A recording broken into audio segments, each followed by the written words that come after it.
matter how difficult life became.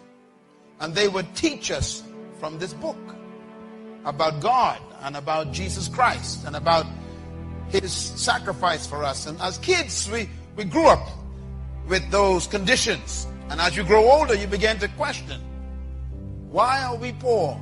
Because you begin to see other people's lifestyles. And I remember crying out to God one time at age 13. I said, if you exist, you got to explain this to me. It was at age 13 that my life was transformed.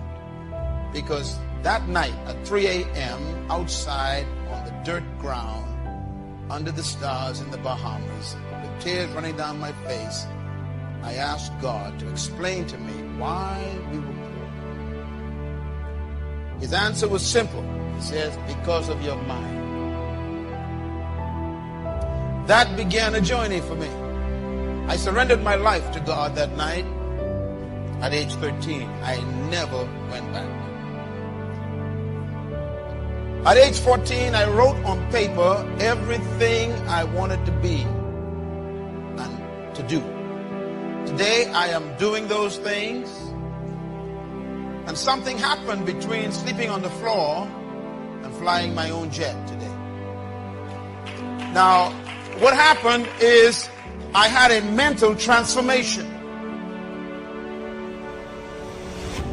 Nothing changes until your mind changes. You can change your clothes and still have the whole mind. You can change your location and still have the old mind. You can change your house and still have the old mind. Nothing changes until your mind changes. And during that journey as a young man, I began to read the Bible at age 14. Ladies and gentlemen, I'm serious about this. I read this book at age 14. I read through the entire book, and I didn't understand nothing. Because the Bible is a very complicated book. And also I read it in the King James Version, which is even worse. But I read it because I wanted to know what God said to man. When I was 15 years old, I read the Bible again, completely through. And I began to understand it. By age 16, I began to memorize big chunks of this book. And my school lessons went from F to A. I became an A student because of this book. I graduated top of my school in high school because of this book. It taught me that nothing was impossible. So my whole life was changed because I fed myself new information from that book, which changed my concept of me. And I discovered things like this. The greatest tragedy in life is not death. Some people think that when someone dies, that's the worst thing that can happen to you. That's not true. I discovered that the greatest tragedy in life is not death, but it's life without a purpose. It is more tragic to be alive and not know why than to be dead and not know life. Because when you are alive, you got to explain what you're doing with your hours, with your minutes, with your energy, with your talents, with your time. You got to explain, why am I here and what did I do last week with my life? Most people are living as an experiment. Is your life as short as the next bill you pay? Is there a sense of destiny in your life? God sent me here to talk to you, to let you know that you are not just here as a passing fantasy. You came to this planet because something that you need to do is still undone. You were created to live life with meaning and purpose. You are not a mistake. As a matter of fact, until you discover your personal reason for living, you will never be fulfilled. You were born, sir, to do something important in this world. That's why I am convinced that all of us were created for a purpose, equipped with potential, and designed for a destiny. I am convinced that you are loaded with stuff that we haven't seen yet, and is trapped under your fear of people. As a matter of fact, some of your greatest graveyards are your jobs. Nothing can bury you faster than a career that you're trapped in. You were born to do something that the world needs. And that's why until you discover your purpose, you can never maximize your potential. Your purpose, madam, is the most important thing for you to discover. Because when you find your purpose, you automatically find your potential. And when you find your purpose and potential, you become unstoppable. No human opinion can touch you when you discover your purpose in life. As we drove here from the airport to the town this afternoon, I saw something that always stirs me. And it makes me ask a question I asked when I was 17 years old. I asked this question: what is the wealthiest spot on planet Earth? Where is the greatest wealth on earth?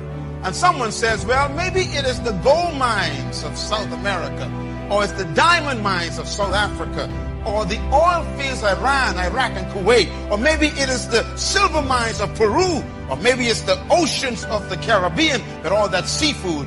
What is the wealthiest spot on earth? I found it. The wealthiest spot on earth is right here in Marion. I saw it today. The wealthiest spot on earth looks just like this.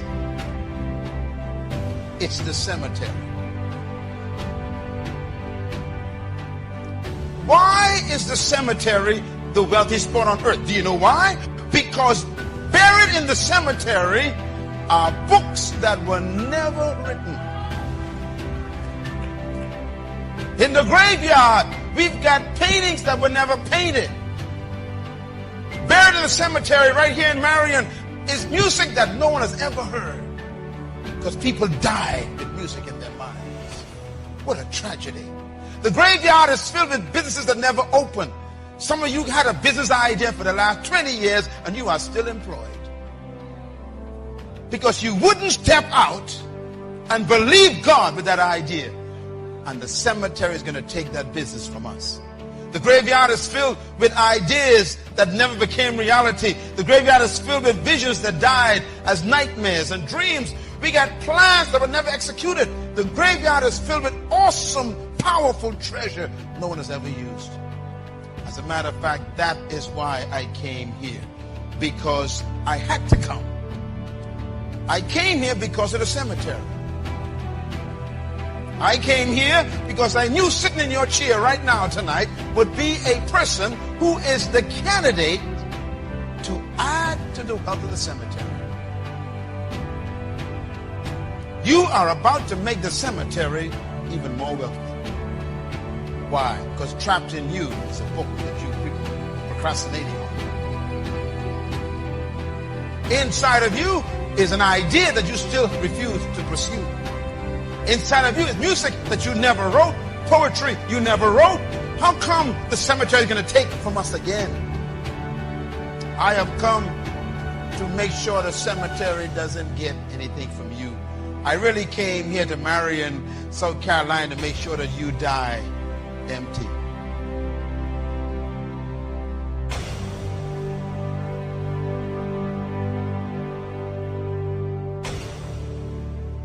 Thank you for watching our entire video today. If you feel you can bless someone, please join us and spread the gospel by sharing this video on your social media.